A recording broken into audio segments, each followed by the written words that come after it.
እሺ ጋይስ በጣም የሚገርም አፕዴት አለን። ጥሬ ማንጎ እንደዚህ አይነት አስገራሚ የጤና ጥቅሞች እንዳሉት ስንቶቻችን እናውቃለን? በፖሊስ አባል ህይወታቸው ላለፈው ለአቶ ተገኝ ባልቻ ቤተሰቦች የቤትና የመስሪያ ቦታ እንደተሰጣቸው ተገልጿል። ስፔናዊ ተጫዋች ላሚን ያማል የፍልስጤምን ባንዲራ ከፍ አድርጎ ማውለብለቡ አነጋጋሪ ሆነ። 54.6 ሚሊዮን ዩሮ የብድር ስምምነት መፈራረማቸው በይሳት እየተነገረ ይገኛል። አትሌቷ በድንገት ሞተች። እጅግ በጣም ያሳዝናል። ሴዶን ፈሪ ያላችሁ ያላችሁ ሰዎች ቆም ብላችሁ አስቡ። ይህ የድፍረት ጉዳይ ሳይሆን የፕሮፌሽናል ቢዝነስ ጥያቄ ነው። ከውዝግቡ በስተጀርባ ያለው እውነታስ ምንድነው? የዚህን ጽሑፍ ሐሳብ ያገኘሁት ከፋስት መረጃ እንደሆነ ይታወቅልኝ። ሐሳቡ እንዲህ ይላል። ገለልተኛ ሆነን ካየነው የሴዶ አካሄድ ትክክለኛ ነው። ምክንያቱም በቦታውም ሆነ በቲቪ ውድድሩን የሚያየው ብዙ ተመልካች የሚመጣው እሱን ለማየት ነው። ሴዶ ራሱን ያስተዋወቀበት መንገድና የገነባው ብራንድ ዛሬ ለውድድሩ ትልቅ ገቢ የሚያስገኝ ቁልፍ ሆኗል። ነገር ግን ሴዶም ያለበት ችግር አለ። አንዴ 10 ሚሊዮን ሌላ ጊዜ 50 ሚሊዮን እያሉ አቋም መቀያየር ፕሮፌሽናልነት አይደለም። ከመጀመሪያውኑ ግልጽ የሆነና የማይቀያየር የቅድሚያ ክፍያ ወይም አፒራንስ ፊ መጠየቅ ነበረበት። በሌላ በኩል አዘጋጆቹ እሱን ፈሪ ለማስመሰል የሚያደርጉት የማዋከብ ሙድ ልክ አይደለም። አሸነፍክ 10 ሚሊዮን ውሰድ ማለት ስፖርታዊ ውል ሳይሆን ውርርድ ነው የሚመስለው። ይሄ ደግሞ እንደ ኢትዮጵያ ህገወጥ ነው። አሸናፊም ሆነ ተሸናፊ የሚገባቸውን ጥቅማ ጥቅም በግልጽ አስቀምጦ መደራደር ይገባ ነበር። አዘጋጆቹ ቅድሚያ ክፍያውን አቅርበውለት ሴዶ ብሩን ተቀብሎ ወደ ኋላ ካለ ያኔ ፈሪ ሊባል ይችላል።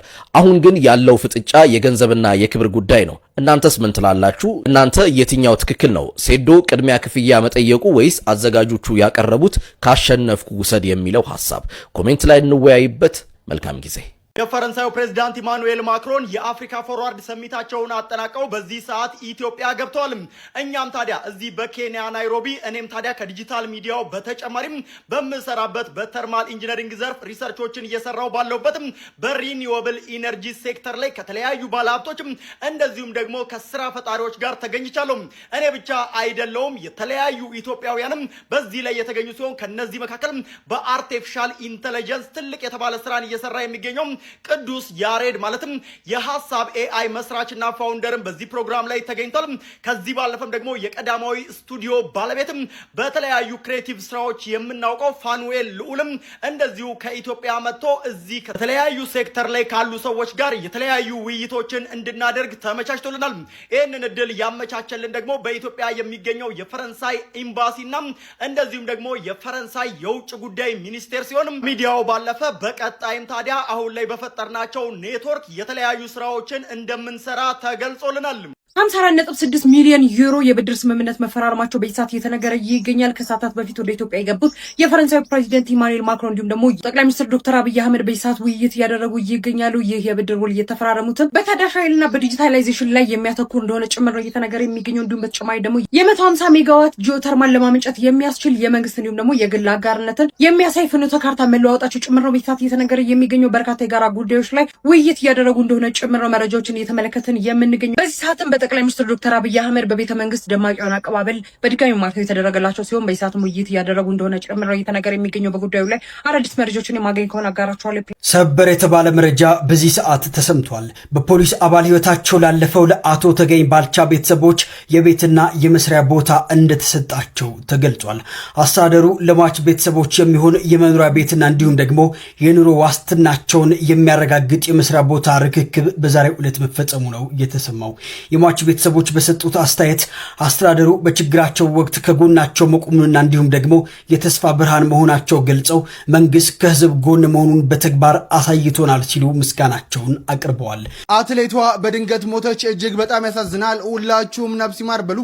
ታዋቂዋ አትሌት በልምምድ ላይ ያለች ህይወቷ ማለፉ ተሰምቷል። በተለያዩ ዓለም አቀፍ የጎዳና ላይ ውድድሮች ኢትዮጵያን ሰንደቅ ዓላማ ከፍ ስታደርግ የቆየችው ዝነኛዋ አትሌት የብር ጓል መለሰም ለመጪው የካናዳ ኦታው ማራቶን ዛሬ ጠዋት በጃድ ሜዳ አካባቢ ልምምድ እያደረገች እያለም በድንገት መሬት ላይ ወድቋ ወደ ሆስፒታል ብትወሰድም ህይወቷ ግን ሊተርፍ እንዳልቻለ ተነግሯል። የኢትዮጵያ አትሌቲክስ ፌዴሬሽን በጀግናዋ አትሌት ድንገተኛ ህልፈት የተሰማውን ሀዘን የገለጸ ሲሆን ለቤተሰቦቿ እንዲሁም ለወዳጅ ዘመዶቿ መጽናናትን እንመኛለን።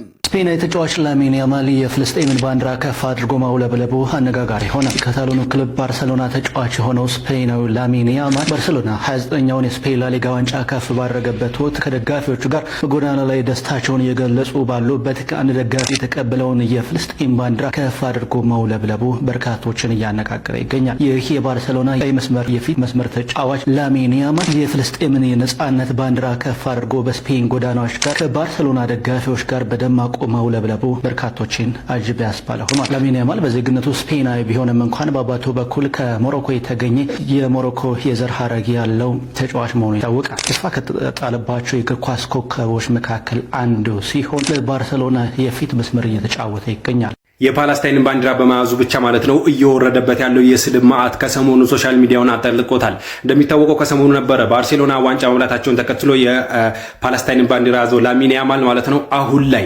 የማይሉት ነገር የለም። እርግማን ተመልከቱ። እዚህ ጋር የምትመለከቷቸው በሙሉ ማለት ነው አንደኛ እሱን የሚረግሙት ነው። የ7 ደረጃ የኤሲኤል ኢንጁሪ ያጋጥምህ በቃ እንዳትነሳ ማለት ነው። ጉልበት በሙሉ ይውደም በቃ አሜን የሚል ነው የታለው። ሁሉም ደግሞ ፓለስታይን ልክ እጅህ ላይ እንዳለችው ካሁን በኋላ በቃላታል። በሃይማኖቱ ራሱ ይህ ከምስል የሚጠበቅ ነው ምናምን እንዳለ ማለት ነው። በብሔሩ ወይም ደግሞ በጥቁረቱ ማለት ነው በሃይማኖቱ በቃ ለምን ይሄን ባንዲራ እስከተብሎ እንግዲህ ውርጅብኝ የወረደበት ነው። አሰልጣኙ ሃንስ ፍሊክ ሳይቀሩ ራሱ ማለት ነው ይሄን ነገር እኔ አልፈለኩትም ጠይቄው ነበር አውርቼው ነበር ብለዋል።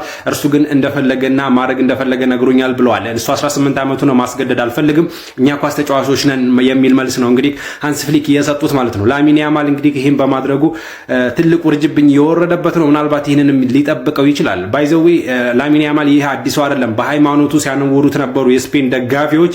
ያን ሁላ ተቋቁሞ የመጣልኝ ስለሆነ ምናልባት ይሄ የሚበግረው አይመስለኝም ማለት ነው። ላሚን ያማል ግን ማለት ነው ወደፊት ባላንዶርም እንደሚበላ እርግጠኛ ነኝ።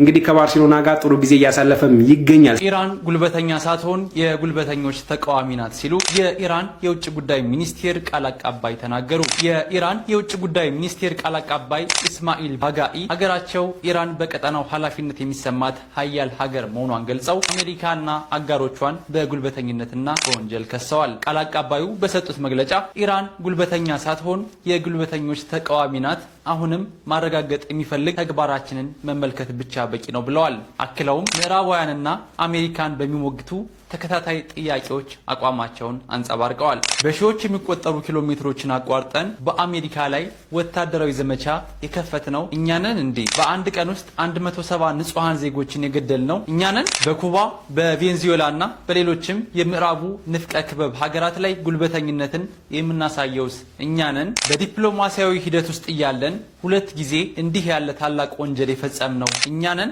በማለት ጠይቀዋል። በመጨረሻም ቃል አቀባዩ አንድን ነጻ ሀገር ማጥቃት፣ መሰረተ ልማቷን ማውደም እንዲሁም መሪዎቿንና ዜጎቿን መግደል ኃላፊነት የሚሰማው አካል ተግባር ሊሆን ይችላልን ሲሉ በተለይ እስራኤልና አሜሪካ በቀጠናው እያደረጉት ያለውን ወታደራዊ እርምጃ አጥብቀው ተችተዋል።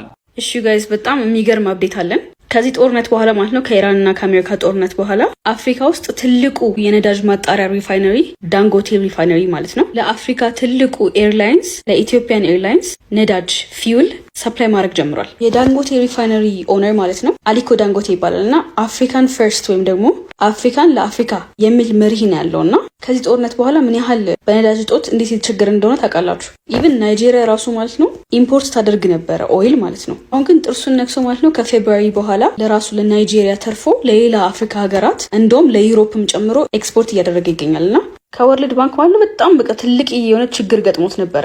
ለምንድን ነው ኦይል የምታከፋፍለው ብለውት ማለት ነው።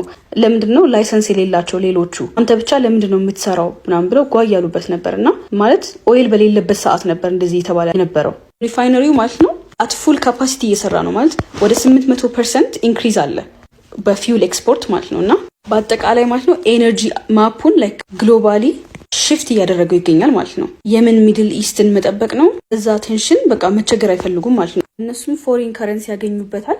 እኛም ኦፕሬሽናል ኮስታችን የነዳጅ እጦታችን ራሱ ይቀንሳል ማለት ነው። እያችሁት ምን እንደሚያክል ሪፋይነሪው የአፍሪካ ብቻ ሳይሆን ማለት ነው የዓለም ላይ ላይክ the largest single train refinery ነው ይባላል ማለት በአንዴ ቢልድ የተደረገ ማለት ሌሎች ሪፋይነሪዎች ማለት ነው በጊዜ ሂደት ነው ላይክ አንድ መጀመሪያ ቢልድ ይደረጋል ከዛ ሌላ ይሰራል ከዛ ሌላ ይሰራል። ይሄ ግን በአንዴ ማሲቭ አንዴ የተሰራ አት ዋን ፖይንት ኢን ታይም የተሰራ the largest ዳንጎቴ ነው ይባላል ዓለም ላይ እና ላይክ ዩሮፕ ሰርቫይቭ ያደረገችው ለዌስት አፍሪካ ኦይል በመሸጥ ነው ላይክ ሪፋይን የተደረገ እና የዩሮፒያን ኮምፒቲሽን በመግደል ላይ ያለ ሪፋይነሪ ነው ይባላል። ጥሬ ማንጎ እንደዚህ አይነት አስገራሚ የጤና ጥቅሞች እንዳሉት ስንቶቻችን እናውቃለን? በዚህ ቪዲዮ ጥሬ ማንጎ ስለሚሰጠን የጤና ጥቅሞች እነግራችኋለሁ። ቪዲዮውን ላይክ በማድረግና ይህ ቪዲዮ መቼ ሊጠቅማችሁ እንደሚችል ስለማታውቁ ቪዲዮውን ፋቮራይት በማድረግ እንጀምር። የመጀመሪያው ተፈጥሯዊ የኃይል ምንጭ ጥሬ ማንጎ ለሰውነታችን ከፍተኛ ኃይል የሚሰጥ ተፈጥሯዊ ምግብ ነው። ሁለተኛው የበሽታ መከላከል አቅምን ይገነባል። በውስጡ በቪታሚን ሲ የበለጸገ በመሆኑ በሽታ የመከላከል አቅምን ያጠናክራል። እንዲሁም ሰውነታችንን ከተለያዩ ኢንፌክሽኖች ይጠብቃል። ሶስተኛው ለሆድ ጤና ወይም ለስርዓተ ምግብ መፈጨት ጥሬ ማንጎ ከፍተኛ የፋይበር ይዘት ስላለው የምግብ መፈጨትን ያፋጥናል። የሆድ መነፋትንና የሆድ ድርቀትንም ለመቀነስ ይረዳል። አራተኛው የሰውነት ሙቀትን ይከላከላል። በሰውነታችን ውስጥ ያሉ ኤሌክትሮላይቶችን በማመጣጠን በሞቃት ወቅት የሰውነታችንን ሙቀት እንዲቀንስና ሰውነታችን እንዲቀዘቅዝ ይረዳል። አምስተኛው ለቆዳ ጤና በውስጡ የሚገኙት አንቲኦክሳይዶች ጎጂ የሆኑ ፍሪ ራዲካሎችን በመዋጋት ቆዳችን ከውስጥ ጀምሮ ጤናማና ብሩህ እንዲሆን ያደርጋል። ማሳሰቢያ፣ ጥሬ ማንጎን ከልክ በላይ መመገብ የሆድ መቆጥቆጥን ወይም ስቶማክ ኢሪቴሽንና የጨጓራ አሲድ መጨመርን ሊያስከትል ይችላል። ስለዚህ በመጠኑ መመገብ ይመከራል። ቪዲዮን ከወደዳችሁት ኮሜንት ላይ 1 ቁጥርን ጻፉልኝ። አመሰግናለሁ።